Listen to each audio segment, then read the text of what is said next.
What's up here, guys? Going to talk through the first weekend of English Premier League action with my good friend Leonardo. Leo, how are we feeling after week one? Good morning, everybody. After week one, I'm going to have to say I'm so glad the EPL is back. Yes, sir. Yes, sir.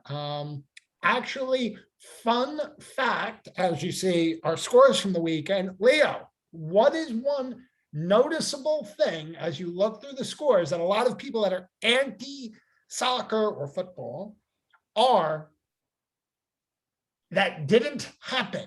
There's one thing that people usually get on soccer for, and it didn't happen in the first week at all. People usually get on soccer for ties and low-scoring games, and this weekend was not one of those. Leo, Plenty of scoring. You said it the first time. There was not one single draw. There were 10 decisions. Every game had a winner and a loser. So pivoting from winners and losers, who was your winner of the weekend? I have two. First one was a lazy one. First one was for the mainstream media, which was Tottenham and City. I feel like Tottenham was they beat City. Nobody was expecting that, So that was a winner for me. The other one was an unexpected Brentford who beat Arsenal. Those two are my two winners of the weekend. Okay, well, I'm gonna go even more mainstream and more on the heartstrings. The winner of the weekend was the fans. I don't know how much you watched, but just having fans in the stands was amazing. I mean, you mentioned Brentford. Brentford's a great team, or played great. I'm not going to say they're a great team. They played great against Arsenal, but if you watch that game, their fans were so into it. They rose expectations, and you see that across the board. I mean, just looking, the away wins this week. I mean, let's see. 1, 2, 3, 4, 5, 6, 7 out of the 10 games were home wins. And the away wins were, I mean, aside from Brighton over Burnley, were teams that were notable favorites in Liverpool and West Ham. Then, of course, Brighton beat Burnley. But other than that, notable favorites. So home field advantage is very much there. And I mean, if you want to get into it about if home field advantage is a big deal, two teams that were promoted beat two teams that have European hopes this year in Arsenal and Aston Villa. So the home field very much so matters. And having fans in the stand makes a huge difference. So seeing that, really, really impressive. So we talked winners. Who are the losers of the weekend? All right, so I mentioned it at first. Arsenal losing to Brentford. That's an easy one. The other one was Wolves. Wolves was a loser. I wanted them to lose. However, I felt like they could have tied or won that game that they played against Leicester. It was a pretty back and forth game. Leicester won, goal by Vardy. Yeah, Wolves is my other loser. I wanted to see a good game. It was a good game. They lost. Okay. I think the loser of the weekend was Pep Guardiola. I'm not just going to say Man City. Pep Guardiola, not a huge fan of the fact that he had Jack Grealish start right off the bat. He started Nathan Ake. I mean, it was a 1-0 game. And just to comment on you saying, oh, it was a shock that Tottenham's won, I think you'd be surprised to know this is now 6 consecutive home games that Tottenham has won against Man City. Interesting. So they're kind of built to beat City. And if you look at their last three managers, because they've had three managers in that time frame, those are all guys that in different ways frustrate Pep. Poch was able to play his aggressive formations. Jose and Pep have had just epic games in the past, be it when it was Barcelona, Real Madrid, or Chelsea, City, or whatever. He's been around. And then Nuno frustrated Pep when he was at Wolves. And yesterday, it was a tactical masterclass. Somebody in another group chat I have said, Nuno is like Jose if Jose gave a shit about offense. I kind of got that vibe from him too. I saw an interview with him. Very likable dude. Seems very wise for what he is for a manager. So hoping to see more good things out of him and his team. Right. Yeah. No. And I absolutely agree. I mean, it matters. It matters a lot for Tottenham if they can keep that going. Because, like I said, they've beaten City in the past. So beating City is not a problem for them. It's the other games. It's the other games. It's getting up for when you play Watford or when you play Southampton or when you play Burnley or Brighton or those games where they've been tripping up in the past. Do you show up for those games? And then Pep and Man City, I just think that I think that they're too arrogant in that they're like, oh, we can just pick anybody and they'll win. And I know that they put on a lot of pressure to Spurs early, but it didn't really go anywhere. Their whole game plan was, let's go down, I think it was the left flank with Grealish. And I mean, Grealish was out of the game. I mean, I know there's a lot of people who really like Jack Grealish, but I think that his main value at Villa was the fact that he had the ball all the time. And he was able to create plays and draw fouls and do all these things because he was the whole offense. I mean, I posed this question to another friend yesterday. If that's what Grealish did for Villa, would you rather have Grealish be doing that for City or Kevin De Bruyne be doing that for City? I mean, Kevin's already doing that for City. I think what's going to be important is for Grealish to accommodate to Pep's game and to, he has the skill to do it. He just hasn't been in a team where he can afford to do it because he's the attack. He's the whole attack. But now that he's got other superstars along with him, Sterling, Foden, Bruyne, he's hopefully going to be able to make some connections and stay out of his own way because a lot of what happened this weekend was him getting in his own way. I mean, you could even see national team and your domestic league are different. He didn't start for England. Like, he was a super sub for England. So you see a guy who did so much for Villa because he was the focal part of the offense. And then when he played international with, to be fair, players that are at a similar or higher even quality than those that are on City, he wasn't a starter. So I think that says a lot. So, I mean, at the end of the day, if Man City win the title, it doesn't matter how Grealish is being used. But I just don't see him as a bang-on starter. I mean, at the end of the day, and then talking to Man City and their title hopes, yeah, it's 3 points lost. Yeah, it's not a game won. But I really just think that the biggest impact is just going to be the fact that Man United and Liverpool are going to get to drown in their tears for a week. Because, I mean, Man U won by 4 goals, Liverpool won by 3, and City lost and got shut out. So all's good in the red side of Manchester and the red side of Liverpool.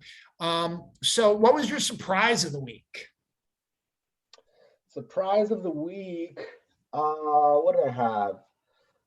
Brentford, Man City were some of those, but I guess I gotta choose a third one now, and it's gonna have to be Everton and how well they did. I didn't expect them to come up with a 3-1 win against Southampton. Richarlison and Calvert-Lewin were stars of the show. They made a couple of nice goals. They cut right through those Southampton defenders, and yeah, I was that's surprising for me. What about you? I mean, my surprise of the week is how we are going to continue, for lack of a better phrase, we are going to continue to get tricked into believing that Chelsea is efficient offense. They scored 3 goals. They won the game. At the end of the day, that's all that matters. But it still was a game where they were missing open shots. I mean, I believe Timo Werner missed a sitter. Typical for him. Yeah, they didn't look efficient. They scored 3 goals. So you're not going to sit here and you're not going to sit here and say, "Oh, 3-goal win." That's a totally poor showing. But it wasn't like they were 3 goals that was beautiful play. I mean, I try to not come off as biased, but like Liverpool scored 3 goals, and yes, it was against Norwich, but it was also on the road. Scored 3 goals, and they did it in a productive way. They had the most chances created. They were getting the ball in the box. They were applying pressure. They were doing things that lead to goals. Chelsea just kind of, for lack of a better phrase, I don't want to say they locked into goals, but they didn't do things that lead you to believe, wow, that's a team that won the game by 3 goals. I mean, of the teams that put up a ton of goals, United got all over Leeds. Leeds played There's no doubt about it. Yeah, Leeds played well enough for 50 minutes, and then United kicked it into another gear and whooped them. I mean, I didn't really see the Watford Villa game, so I can't really talk on that. Everton had to come back. West Ham was all over Newcastle, even though they gave up the 2 goals. And Liverpool, of course, as a Liverpool fan, I watched that whole game. And bar a couple of nice runs by Norwich, and then the fact that at the end of the game, Liverpool kind of lost their legs a little bit. Liverpool was all over them. Liverpool was all over them. I mean, the front three were the front four. Salah was everywhere. I mean, you don't see that from Chelsea. You didn't watch the Chelsea game and say, "Holy shit, they're all over Palace." So that's where Lukaku needs to come in. Lukaku needs to come in and make them look more effective and efficient offensively. And there's some that say that Tammy Abraham could have done the same thing. He could have scored the goals. He could put things away, but he's gone now. He went to Roma. So we'll see how that all plays out. So any other thoughts from this weekend? I mean, it looks like there were some interesting, I don't even want to say there were some interesting results, because outside of Brentford and Watford winning, I could really have seen most of these results. I mean, maybe Man U winning so comfortably was a bit of a shock. Yeah, I agree. Also, the Tottenham Man City game was a surprise for me. I thought it was going to be, a pretty chill, calm, boring game, and it wasn't that bad. And Tottenham came out with winning. I didn't expect that, really. I mean, yes, they have a history of winning at home. I didn't know that, but just from looking at the two teams, I would say that Man City just looks scarier. And without Kane, I feel like Son just has it twice as hard up there now to score all the goals for his team. So I was happy that happened, but it was still surprising for me. One of the few surprises. So talking about Kane, because at this point, although now maybe he'll be suddenly rededicated to winning at Spurs. Mm-hmm. I was saying to a buddy that's a Tottenham fan, he's just going to wait until the last day of the window, see where Spurs is, and then make his decision. He's not there for the big games. I mean, Spurs went to a Champions League final without him. And then he went to Madrid. And then when he played against Liverpool and Madrid, he was terrible. Yes, he was coming off an injury, but he was terrible. He has 2 goals in the knockout stages in Europe in his career. Consolation goals against Juventus and Borussia Dortmund. That's it. That's it. And we're talking about this guy like he's to be exalted. He's Alan Shearer. He's Wayne Rooney. He's this transformative attacker. 2 goals in the knockout rounds of Europe. And outside of his good run-up with England this year in the Euros, also not a lot for England. So this is not a guy who's going to win you a big game. I said it to somebody in another group chat. I said, Harry Kane is not the guy that comes on to score a brace to beat Liverpool at the Etihad. He is the type of guy who scores 3 goals in the first half against Burnley in a nothing game that allows the rest of the team to take their foot off the gas, maybe get some subs, whatever. So, yes. You know who he reminds me of? He reminds me of El Niño Torres that used to play for Liverpool. Yes. Awesome forwards. The stats aren't there. They weren't consistent scoring. Torres had a lot of droughts in his career with Liverpool. But whenever they're on, whenever there's a 90-minute corner, whenever there's a small gap, they take advantage of that. They're killers. They may not show it every weekend, but when the ball's there, Kane's a scary dude. Kane's somebody that you don't want in front of you while you're defending him, and it's a one-on-one situation, So that's really Tottenham's only hope for a goal besides Son, So that's why he is to be praised, and he is to be, expected to do stuff, dangerous stuff at Tottenham. Fernando Torres scored a semifinal goal to send at the Nou Camp to send Chelsea to a Champions League final. He scored in Euro semifinal and finals for Spain. I mean, I don't know why of anyone that you could pick, you went for Nino. I mean, he got because of droughts. He got hurt.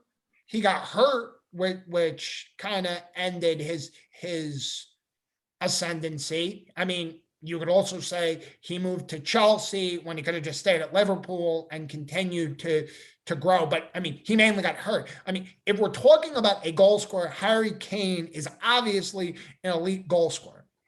And if you talk about stats, and we make fun of me for being a stats guy,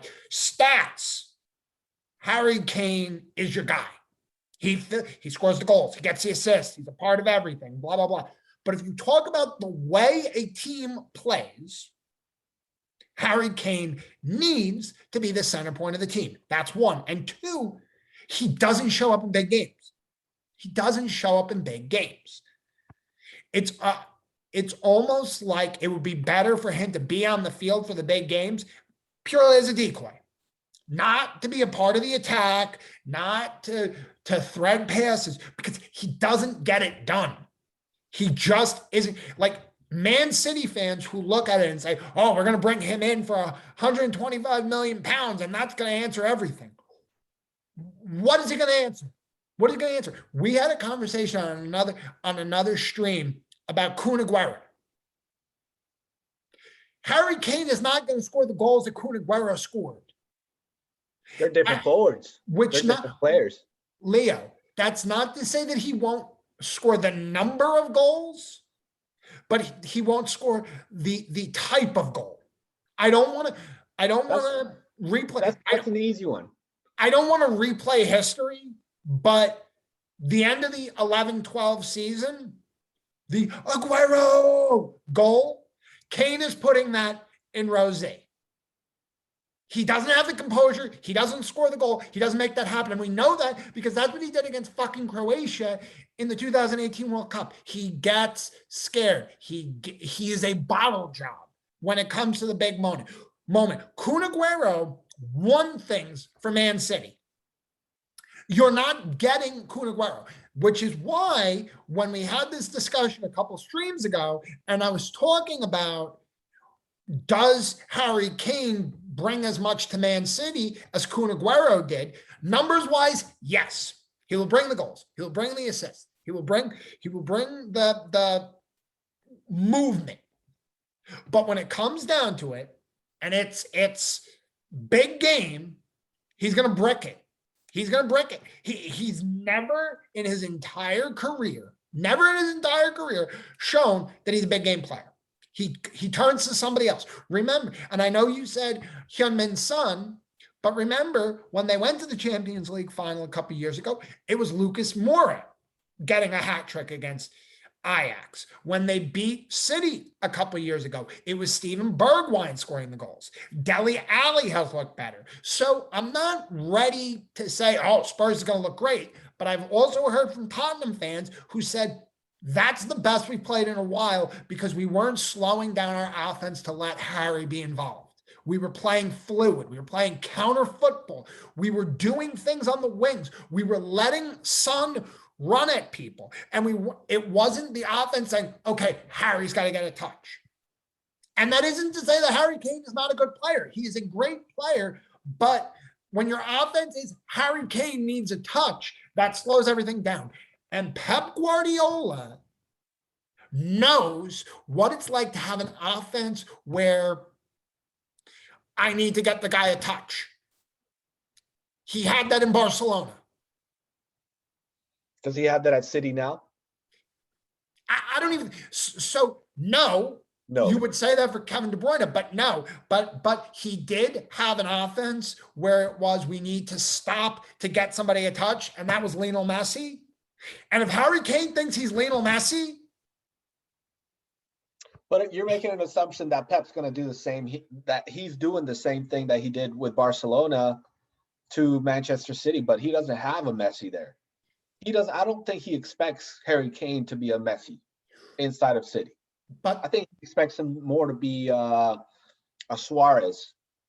You know, somebody that's at the top, inside of the 18, or when it's a rebound, they're at the top of the 18, waiting for that second rebound so they can smash it in outside the box.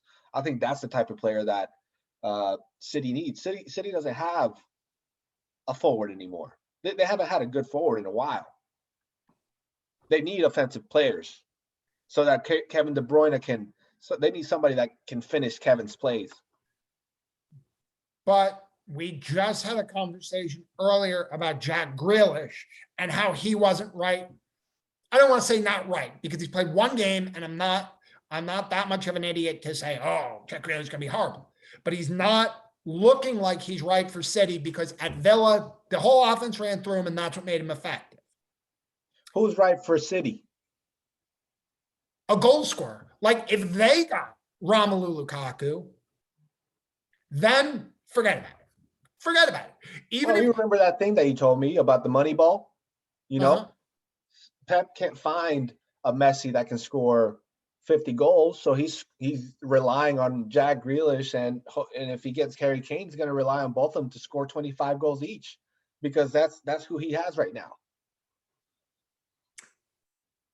They can't get a Messi. They can't get. They no. Absolutely could. I'm fully confident that had Messi's contract, whatever, gone on a week earlier, they would have Lionel Messi. If you ask Pep, gun to his head, would you rather Lionel Messi or Jack Grealish? He would say Lionel Messi. He wanted Lionel Messi, but unfortunately, he had Jack Grealish's contract in the works, and he didn't know. And then because there's so many moving pieces to get Lionel Messi, and it would have been such a mess. And then you got to deal with all the bullshit behind it. Look, all I'm saying is Harry Kane is effective if he's getting his touches. He's not effective in a one moment. Like Kun Aguero, and we both know this, Kun Aguero could do nothing for 89 minutes and 55 seconds. But if it's the 90th minute, ball comes in the box, boom, it's in the net. That's not Harry Kane. Harry Kane needs to get into the game. He needs to be feeling things out. He needs to be a part of the offense. That's not how Man City plays. Man City is all about we're gonna get things moving. We're gonna take it's Pep. We're gonna take tack a little bit in the midfield, and we got to get creative runs. That's why he loves Sterling. That's why Mahrez was so good. That was when Bernardo Silva had his huge year. That's why, to be honest, they don't even play with a striker sometimes because they don't need a center forward. They don't need a striker. They need fluid movement. They don't need a guy who's going to. They need one of two things. Let me just take a step back. At forward, they need one of two things. They need a Romelu Lukaku type, just goal poacher that the ball's going to be played in the box and can put it in the back of the net. They need a guy like that, or they need a Bobby Firmino type, somebody who is going to be a false nine, playoff, and that's what they were trying to do with Phil Foden. And that's what they tried to do with KDB for a little bit. But then KDB, you're moving him to an attacker role rather than an attacking mid role. So now you're just messing with everything. But if you're going to be a false nine, you got to be quick. And these guys are fairly quick, but they're not Firmino quick. Right. Firmino that can change, from 0 to 60 in a couple seconds. And has the innovative passing and has all.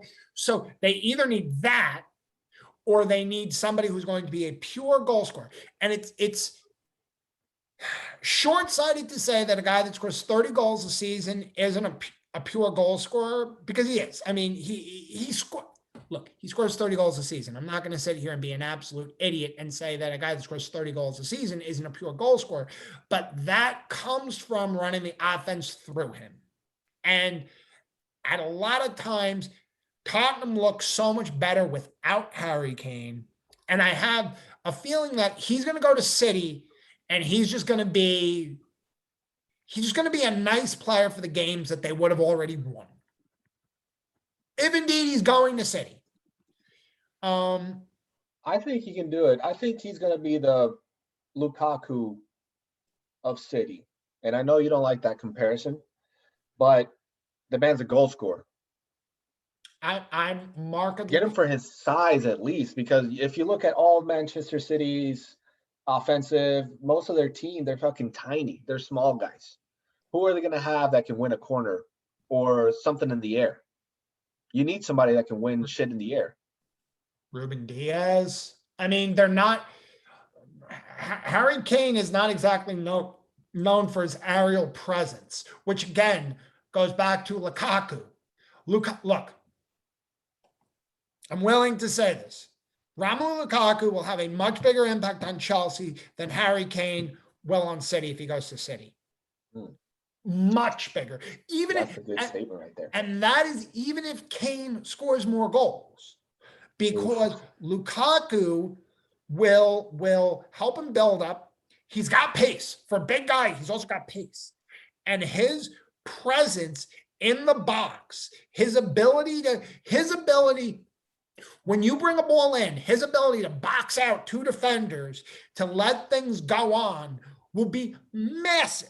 Will open up opportunities for everything. And again, while we talk about Chelsea, Champions League winners, they finished in the top 4, all this, they got 7 goals from Jorginho, and that was their leading goal scorer in the league.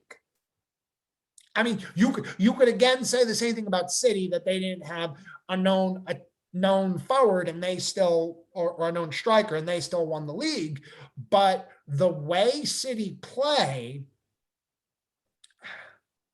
I said it before, they either need a Lukaku type or they need a Firmino type, or maybe even Mauro Icardi, somebody who's going to play the intricate little passes to needle stuff together. And what we're also not talking about, I know that his form has kind of fallen off. Give Gabriel Jesus more of an opportunity. I mean, I know his form, again, fell off. He hasn't been that great. I'm not going to sit here and say that he's phenomenal, but at least he knows Pep's system. Kane doesn't know Pep's system. Also, another short guy. Who's going to win a header? Or who? Yeah, I mean, they need somebody that can win headers. You can't have all of these short motherfuckers trying to win aerial battles against big ass English players, defenders. Who's win? I mean, who's winning? And that's another fun argument. Who in the top four has forwards that are winning headers like that? I mean, first of all, Kane is not an aerial presence. If it's not headers, then at least it's just size, overall size. Aguero I mean, is tiny. And I mean, thank God he's strong as fuck and can move these big guys off of him, but that's a little bit of his South American flair. But not a lot of these other guys can move players. There's small forwards. Sterling can get pushed off a ball easily. Who else do you have? So can Phil Foden. All of these guys, they don't have stature. They don't have size. If you're going to win, a true striker must have size. They must be huge. I mean, that's one aspect of it. But you can also look at teams like United, Liverpool. I mean, Leicester, not really, but mainly United and Liverpool, where you could say they have big center backs who win the balls for their forwards. I mean, United have Harry Maguire, and now they're going to have Rafa Varane, who are going to head balls down and keep the play going to get Bruno the ball, to get Pogba the ball, to get Greenwood, to get Rashford, to get Sancho involved. Liverpool, just watching the Norwich game and having Virgil van Dijk and Joel Matip on corners was massive. If you watch back that game, they won fucking every corner, headed it down, got it to the back, or they put it on net. Almost every time. It was they had magnets on their foreheads. That's not a forward going up. That's not Diogo Jota doing something. That's not Sadio Mane. That's not Mo Salah. That is Liverpool saying, we have two massive center backs that are amazing in the air. Let them take care of the garbage. Let the forwards pick it off. So City still have that in John Stones and Ruben Diaz. So you don't really need a forward to do that. And they're not good. I actually saw something, and this may or may not have to do with your point. They allowed the majority of their goals on set pieces. So they need somebody to help them on set pieces, which ironically would mean they need defensive help. But they got Ruben Diaz last year, who was supposed to be Mr. All-World Everything. So I don't know. Look, it's going to be a big signing for City for the depth portion of it. I mean, I don't want to sit here and say that adding Harry Kane is a bad thing, but it's not going to be a transformative move. Lukaku for Chelsea could be. Sorry. No, say what you're saying. He's going to do better than Lukaku at Chelsea.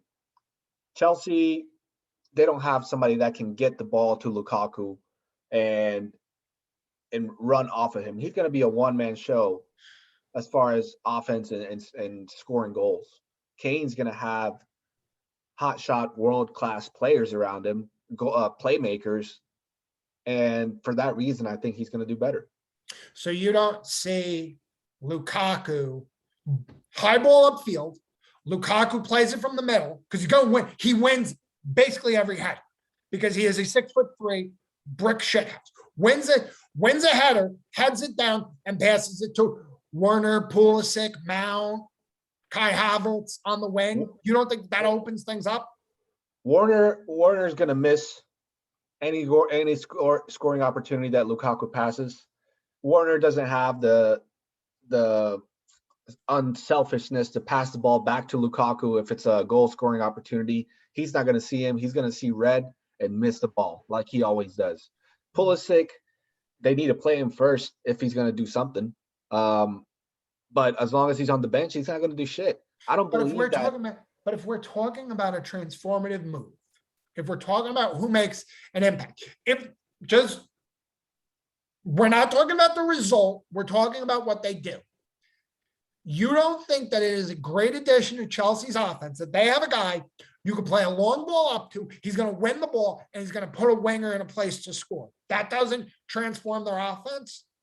Lukaku's a great player, but I think the combination of players that are already in Chelsea are not going to do Lukaku justice this season. I think Lukaku deserves better playmakers so that they can talk to him in a soccer sense.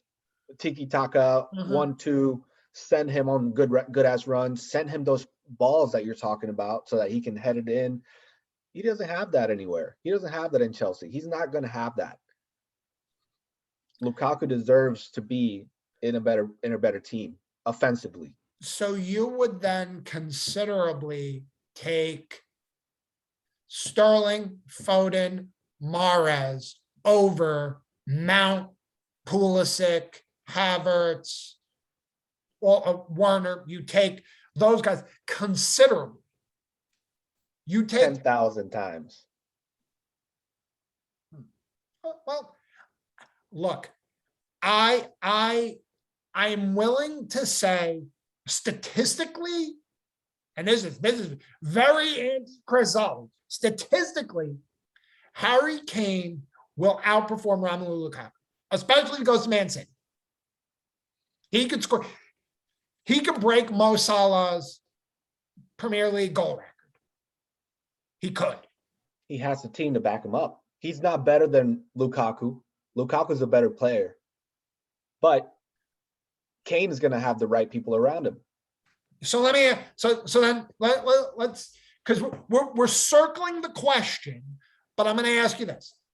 If Chelsea have Man U coming to Stamford Bridge and Man City have Liverpool coming to the Etihad, do you think Lukaku is making more of a difference in the Chelsea game or Kane is making more of a difference in the Liverpool game? Okay, you said Chelsea and who? Chelsea has, I'm talking about title deciding games. Last week, hypothetical situation. Last game of the season. One is playing 4, 2 is playing 3. Everybody's a point away from each other. Lukaku and Chelsea have Man United at home, and Man City and Kane have Liverpool at home. Are you backing Lukaku to make the difference or Kane to make the difference? That's a tough one because now you're putting two other teams in the mix with different dynamics as far as good defense, bad defense.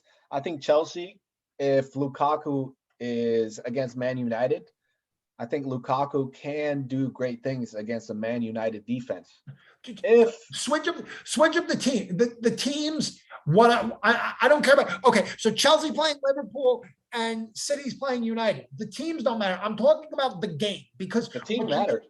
Because what you need to understand, Leo, what you need to understand is teams like Chelsea, like City, like Liverpool, like United. I know that I'm being very kind to United there. They're not adding people for Burnley. I'm sorry, Burnley. They're not adding players for Newcastle. They're adding players for title-winning games, cup-winning games. That Man City have not won a Champions League. They've spent billions of dollars on their team and have not won a Champions League. They're adding players to win Champions Leagues.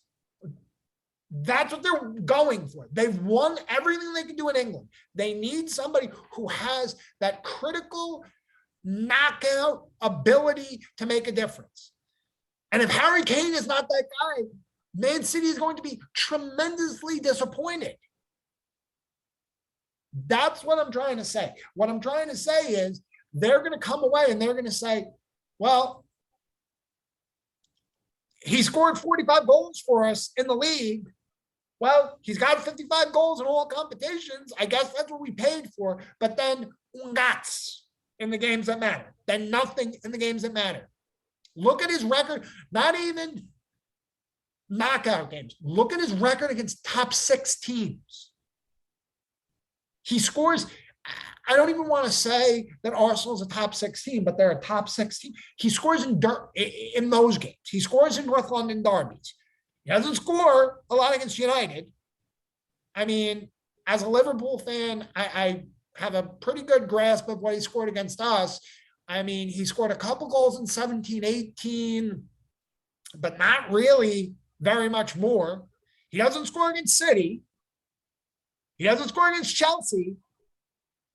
He scored a couple times against Leicester, but not really. He's not showing up for the games that matter. That's what City needs him for. City needs him for in 17-18, or I'm sorry, 18-19. I'm sorry, 18-19. Man City beat Liverpool by 1 point for the title. So you could easily scale things back to City beat Liverpool at the Etihad. Who scored the game-winning goal? Kun Aguero. That's what they need Harry Kane to be. They need Harry Kane to be the guy when the title is down to 1 point. You're scoring that goal. You need to be Johnny on the spot for that goal, because that's how tight the league is between City, Liverpool, United, Chelsea. That's how tight the league is. Harry Kane is not that guy. What about a combination of Jack Grealish and Harry Kane? Jack Grealish is not a goal scorer. He's a Grealish is a playmaker. creator. He's a creator. He's a creator that City needs. He didn't show up yesterday. He did something. He grabbed the ball and tried to do something every time with it. That's something for a first game. Get the willies out. You can't expect him to show up and fuse on his first game. Look, all I'm saying is among the top transfers, Kane isn't going to be it. In fact, there will now be the English record is going to be beaten 4 times. The English transfer record is going to be beaten 4 times, 2 of which are going to be by City. And by far, those are going to be the 2 worst moves, because Chelsea getting Lukaku is going to change everything. And United getting Sancho, that is petrifying. Grealish, he's a nice backup player. He's a nice piece if you have everything else going. So is Kane. Kane,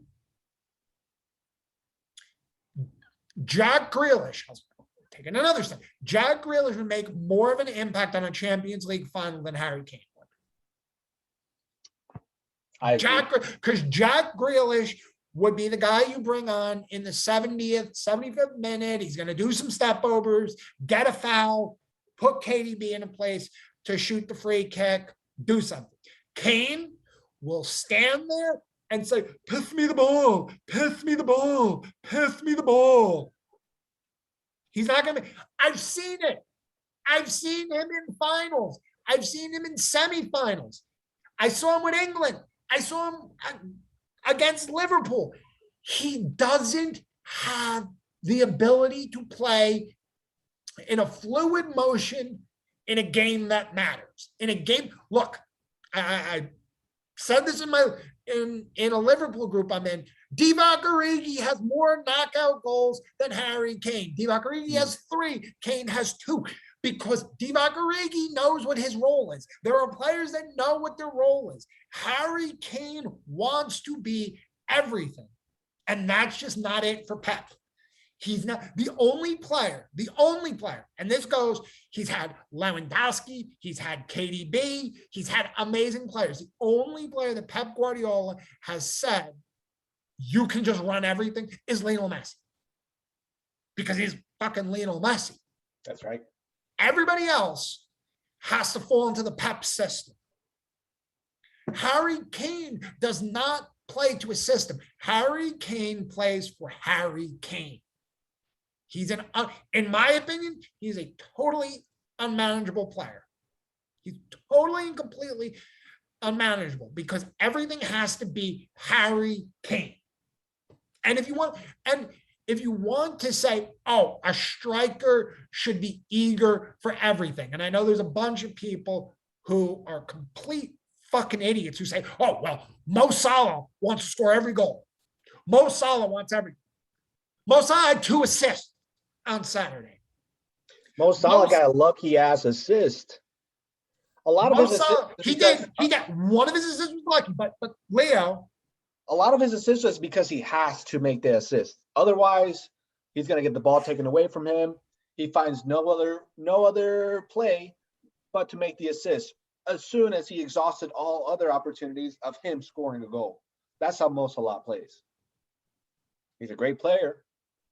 He can score them. He should try every time. But let's not say that he's, I don't know.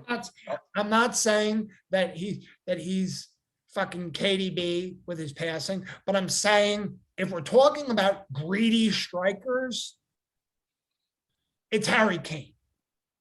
It's not Mo Salah. Mo Salah had 2 assists on Saturday, and there was an opportunity. One of those assists went through his legs and accidentally hit him onto his teammate. So then he at least, you can't call that an assist. If you don't want to give him credit for that, then he at least had 1. There were plenty of times when he was playing the ball to other people. There was an opportunity late where he played the ball to Sadio Mane when he had an opportunity to score. That other assist that he had was because he ran out of an angle to shoot the ball himself. And he was genius enough to know that Firmino or whoever was there when he crossed the ball. What's his name? It was Bobby. He has assists. Firmino, right? Yeah, Diogo and Bobby. Yeah. Greedy forwards. Don't say he's not greedy. I'm not saying he's not. I'm not saying he's not greedy. But you're saying that Kane is the top. I'm saying greedy. he is more. He is more able to play in a system than Harry Kane. There you go. He is more able to play in a system. He knows that there are guys around him that can make a difference. Harry Kane, it almost seems like when he passes the ball, it's just to say, I got an assist. He will make a pass to somebody that maybe might not need to be made, just to say, see, I got an assist. Yep. See, I'm creative. I agree. Mo, and again, all strikers want to score goals. It doesn't matter if you're Martin Braithwaite, if you're Mo Salah, if you're Karim Benzema, if you're Cristiano Ronaldo, they all want to score goals. That is why they are there. That is what makes them them. But Harry Kane has taken it to another level. And yeah. So I'm interested to see if he does sign with City, because this whole conversation, while it's been great, I'm going to stop sharing this now. While it's been great. You just ended it like that? No, I ended the share. Yeah, we're still talking. It would be great to have this conversation mean something, but Kane can still stay at Spurs. And then none of this would have mattered. But yeah, I'm thinking he doesn't transfer. Do you think he doesn't transfer? I don't think he transfers. No. Something tells me that that's his home. He's too chicken to go and try out something new somewhere else where there's a lot of pressure on him. More pressure than ever before. Which says another thing. Which says yet another reason of why him going to Man City is a bad move, because Pep demands winners. When you play for Man City, you need to walk through the door and say, I am going to win a double every year. And if Harry Kane is scared of that, he ain't gonna fit. What I think is, I think you can't go wrong with any decent forward that you put on top there at City. I think City has enough depth and enough people to make the plays and put it on a silver platter for any forward that comes here. They have to be decent though. And Kane is decent enough to pull off things in that team. He pulls things off in Tottenham when he has half the team that he would at City. So I don't know. I'm not saying Kane is the greatest, saying Lukaku's better than him, but I'm saying that City's pretty stacked already.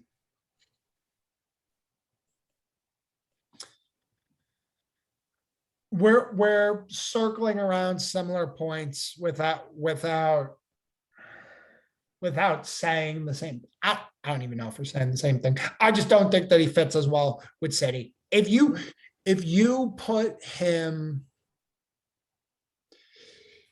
now, you're even.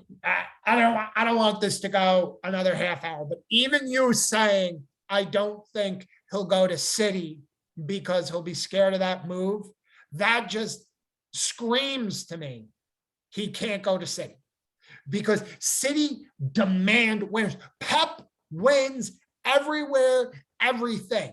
He needs people that win. That's why he would have died for Lionel Messi because Messi is someone that's won with him. Messi's a winner. He needs winners. Messi's old. He doesn't care. Pep Guardiola needs to win the Champions League. Although now, if they do win the Champions League, then at least he could get the he's only won with Messi off of his back. Because remember, the only time Pep Guardiola has won a Champions League is with Lionel Messi. He had Robert Lewandowski. He had a City team that got 100 points. He's had everything. Only one with Lionel Messi. So it'll be interesting to see. I definitely don't want to get carried away after 1 week. But there were some interesting things. And of course, we'll do this again for week 2. I haven't yet really looked over the schedule, but we'll take a look. This was fun. And we'll do it again soon, okay? And it's maybe EPL, baby. And maybe when we get on camera again, this Kane stuff will be sorted away, and then we could talk about how he does fit with City. I'd hate to see him go back to Spurs at this point because I liked the way Spurs played yesterday. And if that's the way they're going to play without Kane, I'd like them to build a system like that. So, but anyway, I don't want to get too deep into that. Leo, this was fun, and we'll do this again soon. Okay. Let's go. Later.